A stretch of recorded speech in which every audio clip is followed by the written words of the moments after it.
So good morning. My name is Gary Worship. I work in the support group at remote.it. If you've sent in a support ticket, I was most likely the one who answered it. Here's the agenda. We're going to have an introduction. We're going to get into some details as to how bulk scripting works. I'm going to show you some different methods of getting user input into your scripts. I'm going to show you some debugging strategies. Just mention some useful utilities for shell scripting that will make your scripts more effective, and then we'll have a Q&A section. So who should watch this webinar? Well, anybody who wants to get the most out of remote.it's bulk scripting feature, which should be everybody. And what do you need to know to get the most out of this webinar? Well, this is, as we've said, an advanced topic, so we're going to assume that you've already done some bulk scripting, and you should watch the introduction to bulk scripting video at the link shown there. And you should also study and use the scripting examples shown at this link, which is our Help Center. And in fact, this presentation is just kind of a summary or overview of the material at the Help Center. And I'm going to be skimming over it because there's a lot of content. I'm going to be going pretty fast. But if you ever get lost or wonder what it was that I said, go back and refer to the examples there because it's pretty much the exact same content. And you should also be familiar with writing scripts or programs using Bash, SH, Python, or PHP. All of the scripts in today's presentation are going to be written in Bash, and we do have some Python examples also up at the Help Center. So let's go over how bulk scripting works. When you use the actions execute script, which is on the devices page, it's in the actions menu, you're asked to choose the script. Well, the first thing you need to do is select a group of devices in order to execute or perform an action. And then when you execute a script, you pick a script to send to those devices. And so the job server, which is part of our infrastructure, gets a command to queue a specific script to be run on a list of devices. And then the job server then creates a number of unique tasks, and each script is sent to the corresponding bulk service on each device, along with the task ID, the API URL, and a shortcode. And these are used in the following ways. The task ID associates a specific script with a specific device. The task server API is used so that the script can communicate back to the remote website. And the shortcode is used to pass in parameters, if there are any, when the script is run. We will talk about all of this in detail coming up. So on the device, the bulk service receives the task command and then sends it to the server channel daemon using UDP on port 5980. I'm not going to go into it too much, but if you ever use something like Node-RED on your devices, you can actually set up a listener for UDP on port 5980, and you can actually watch commands coming in that way, which is an interesting way to debug it and understand things. The scripts are actually launched by the server channel daemon, and so the server channel daemon in the connectd package is called connectd channel. And in the remote.it package, it is called remote.it. Both of those are installed by default in the /user/bin folder. Then the scripts, well, I guess I said that twice. Scripts are launched by the server channel daemon. The server channel daemon passes in 3 command line parameters to your script. Task ID, and I described those on the previous page. They're the same things, but these parameters that came from the task server or the job server send in important information that the script needs in order to communicate back to the server and tell it what it's doing. So your scripts have to call a script which is installed as part of either the connectd or the remote.it package, and this is called connectd_task_notify. And if it's got 4 parameters here that need to be sent in. The first parameter is the command. If the command of parameter 1 is either A through E, this is an indication to send the string to one of the status columns, which you will see in the devices view on the right-hand side, assuming that you have the checkbox Show Advanced Columns set. If you send in parameter 1 with a value of 1, this will indicate that the script succeeded. So here's what it would show on the scripting status page for the script that you ran. If you send it a value of 2, this means the script failed. And commands 1 or 2 should be the final command executed in a script, because once you do that, this particular task is considered closed and it can't take any more input. And then the other parameters that are sent to connectee task notify are, one of them is the API URL, which was passed in by the server channel daemon. The third one is the task ID. And finally, the status message string is sent. So for example, parameter 4 would be one of the values that you show in the status column there. So in the event that you are using a script which takes in user input after you run the script, and if you're not familiar with that, we're going to talk more in depth about it later. It also takes a short code, which allows the server channel daemon to get the full command line that you're sending in. Sometimes this can be very long because you may have a URL or you may have a number of text parameters that you're passing in. And the server channel daemon has a limited buffer size. So the short code has to be translated to the full command line, and the translate function will be found in many of the example scripts. It calls an API back at our infrastructure in order to expand it out. So here's an example of a short code that gets expanded out to a full command line. So this short code here is just kind of a random string, and this expands to -L uncloak SSH -E 20160, and you can trace that if you're debugging, just to make sure that everything works or looks like it makes sense. So another thing that I mentioned earlier, scripts can be written in any language for which an interpreter is available on the target device, and the interpreter must be called out on the first line of the script. Just as with any shell script you might wish to run, you put the executor on the first line. So now I'm going to talk about how you get user input into your script. So unlike shell scripts, which you run at the console, remote.it bulk scripts are not fully interactive. So what I mean by this is that there's no way for a script to stop in the middle of what it's doing, depending on some condition, and then ask you a question, oh, what do you want to do now? So you can give your scripts input right when you launch them, and these are some of the commands that are useful that I'm going to describe. So one of them is to just prompt for a string. For example, you might want to say enter a command, or you might want to prompt for a file which you uploaded previously, and it would prompt you to say select file, or you can use, and that's the -F option, or you can use -L to display a drop-down list of pre-configured selections so that the user can select one. And I will go into more detail right now. So in the case where you want to ask the user to enter a string to be used, you add this R3 header line near the top of your script.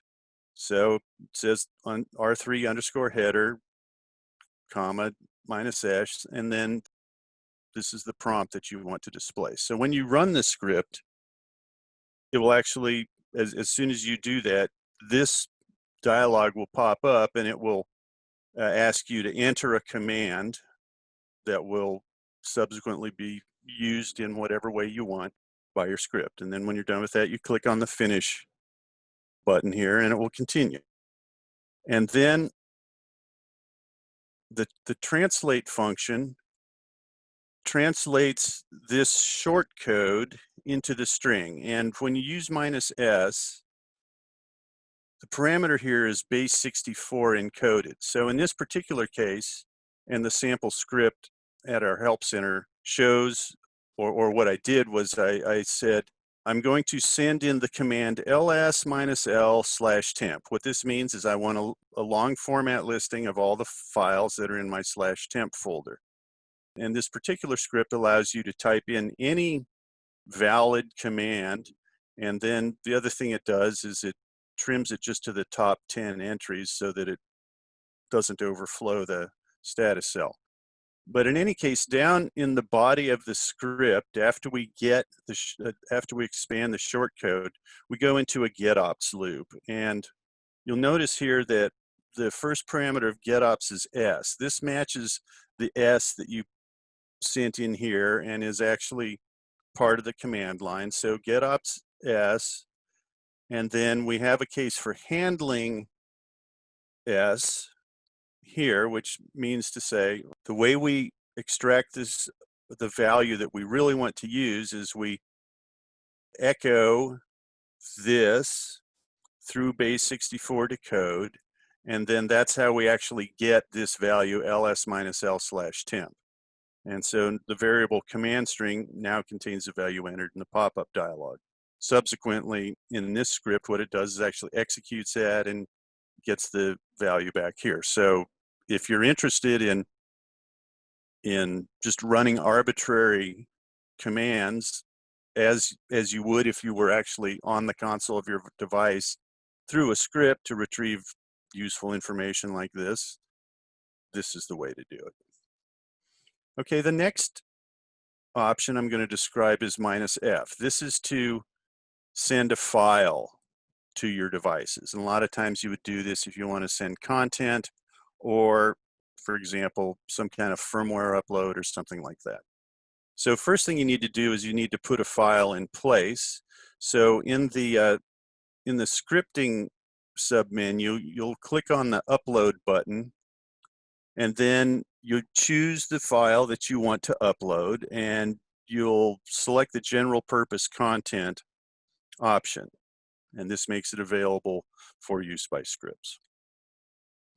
Then in your script itself, you'll have, again, an R3 header file line, but it will say -f, and then you'll have a prompt here. It says select file. And this thing at the end is kind of a funny file spec, and I'm just going to explain it to you how it really works. So as before, the prompt string shows up in the, notice I said select file here, and when this executes, it says select file here. And then it will show me a list of the files that are in my storage area of my account that I've uploaded. And the file spec is used to limit or not which ones are actually shown here. So dot here expands out the interpretation as star dot star. Okay, so this dot here will show all files. And if I say .zip, this is expanded out to, as you might normally think of it, star.zip, and it would only show me zip files over here. And in this particular case, you can also enter a URL from any sort of public server, such as Dropbox, where you might be able to have a URL that would be usable to download files. So getting information from the -f flag. So in this case, the short code expands to -f, and then there's a link here.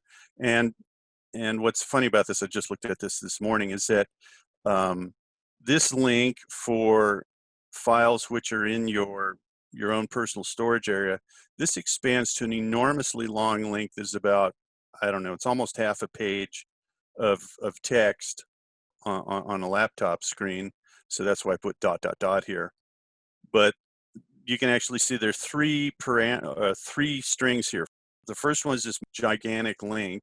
Then there's a -o, and then finally, this is the name of the file. And this was all formatted and sent in by the job server when it sent the command down. And so this being the desired output name of the file.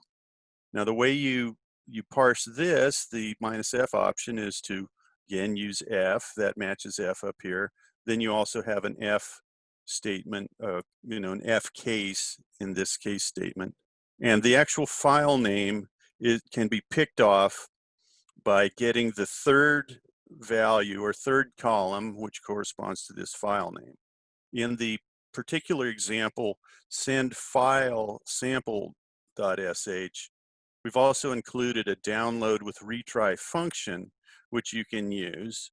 And this is written to handle very large files and bad or intermittent network connections, which means that if you're trying to download a huge file and the network goes off or something, that the next time you reconnect, it will retry. It also has options so that you can limit the download speed. And if you're interested in this, I really suggest you take a look at the send file sample and look at the details of how download with retry is actually written. Now, these are just provided example utility functions. You are free to write your own that work in different ways. But these are some that we've found useful, and some of our customers have actually supplied some of these to us. The next example I'm going to use for getting user input is a -L, -L, which is used to present a list of pre-configured options, and then the user just selects one of them. In this particular case, I have a script which will either cloak or uncloak the SSH service on a Raspberry Pi. So when I run the script, I want to ask the user, what do you want to do? You want to cloak SSH or you want to uncloak SSH? So the R3 header line for this, R3 header, comma, -L, the first position here is a dummy value. You have to put it in there, but it's not really used for anything. And then the next thing is the prompt, which is choose action. So that sets that. And then cloak SSH and uncloak SSH are your options here. And you add additional options separating them by the vertical bar. And when you execute this with the -L flag, the short code will expand to -L uncloak SSH, and because that would be what you picked from that dialog that popped up. Again, we have a getops statement with L here and the case handling L here. So then when you're finished with the getops loop, the selected string will show up in the action variable. So in one case, you say, okay, if that was cloak SSH, I'll do this, and if it's uncloak SSH, I'll do something else. So that's how you handle that. In the case where you want to ask the user multiple questions, you just add multiple options to your R3 header line, and these will come out in order. So the first thing that will happen with this one is you'll first be asked a question, what is the action? Cloak SSH, uncloak SSH, and then the second thing that will happen is that you will be asked to enter a string, which will be handled any way you like, the way you wrote it in your script. And then since we have a -L and a -S option here, we include both of those on the getops line, as well as having S and L handling for those two options. So now I'm going to show you some ways that you can debug scripts, because it can actually be a little bit challenging to do that. So one thing that I often do when I'm writing a script is I write intermediate values or steps into the status column. So you can add multiple calls to connect, task, notify to indicate where you are in the script. And most of the examples we've shown have supplied functions which are called status A, for example, and then I just say status A and I say whatever it is I want to say as to where I am in the script, and then that calls task denotify. This just makes your script a little cleaner, because then I can say, oh, I'm sending something to the status A column, and it makes it very clear what you're doing. If you want to make sure that the information stays on the screen long enough for you to see it, you should add a sleep statement right after that status A call. Next thing you can do is use logging. And again, a lot of the sample scripts include a function called log. And what this does, if you have the variable debug on set to 1, is that it will write whatever string you've chosen to log into a file in the debug directory, which by default is set to /temp, and also uses the name of the actual script itself with dash log added onto the end. So once you run your script, both the script and this log will be in the /temp folder, and you can go in there and see the log and see what it said and trace the execution of your script and see where it went off the rails or did something unexpected. You can also use the Linux command logger, which I've commented out here as an option. The only reason that you would want to use logger instead of logging to a log file is that logger will write values into the syslog, and the syslog will persist through a reboot, whereas the log file that's written into the temp file will not. So if there's any reason that you want to log information out of your scripts in sort of a semi-permanent way, use the logger utility instead of logging it to a temp file. That's entirely up to you. Here's another one that is for scripts that are very difficult to debug any other way, and they typically boil down to a single command that is not behaving the way you think it should. And I'm not really going to describe this in detail here because it's fairly difficult, but I am going to give you a link here to the article where the rerun script is supplied. And what this lets you do is get onto your device's console using SSH, and you can re-execute a script while you're looking at it on the console, and it also saves a debug output, which it then opens up in a text editor so that you can actually look at all the debug output, and you can find, for example, in this particular case, I got kind of a warning or an error message here, and this would be an indication that I should look closer at that part of the code to see why that's not working. So that's something that you may find useful. And when you do this, you have to comment all calls out to job complete or job failed temporarily, because as I mentioned earlier, those reset the task server and they won't let it run again, or any commands such as status column messages run again. So you have to take those out temporarily in your script, upload the script with those commented out, and then do your debugging. And then once you're done with your debugging, you can actually uncomment those to make sure that they do what they're supposed to do. Another thing you might find useful is to trace the server channel command. And this is how you would do it. The server channel daemon will log when it gets a new script. It logs that into your syslog. And so on a Raspberry Pi, the syslog is /var/log/messages here. And if you want to search for completed commands, you can just use this simple grep statement here. Or if you want to watch commands coming in real time as you execute them, you can do this slightly different tail command, which will sit there and watch the syslog file, the messages file, and it will display these messages as they come in.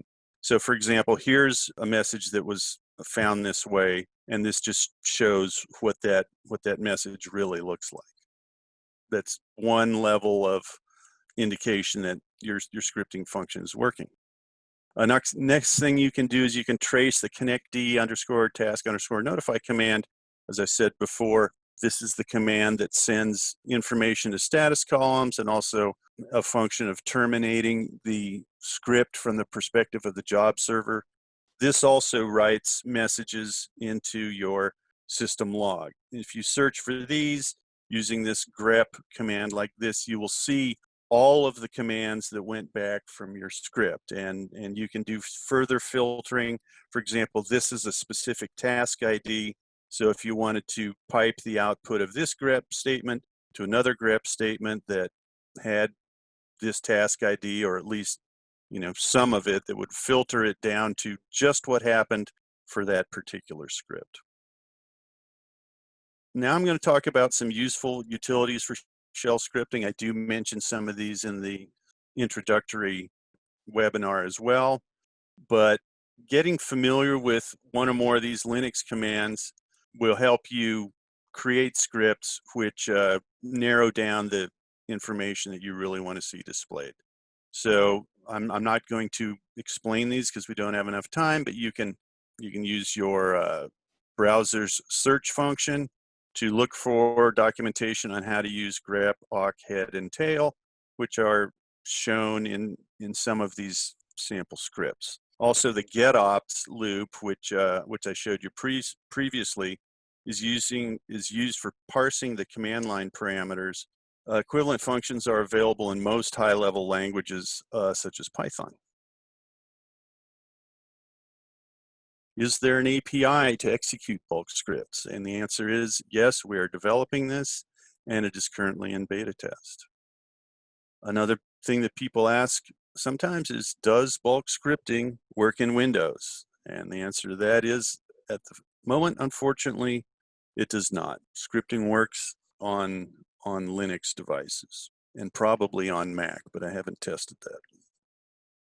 Here's some more resources for you to learn more about remote.it in general. The link to the bulk scripting section of our Help Center is where you're going to want to go to find out more details about the information I presented in this webinar. We also have other documentation that's at the docs.remote.it site. And I just need to tell you at this time that we're moving information from docs.remote.it or this current documentation site over to the Help Center. Once we're done with that, we'll point docs.remote.it back here. But if you go to these two different places, you'll notice that there's some content which is duplicated, and that's because we're in the process of moving this information over there. So information is going from our current docs.remote.it over to the Help Center.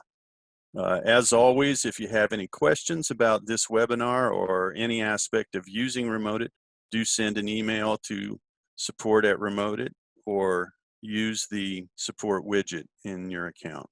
That will conclude the presentation for today. Thank you so much and hope to see you at another one coming up soon. Bye-bye.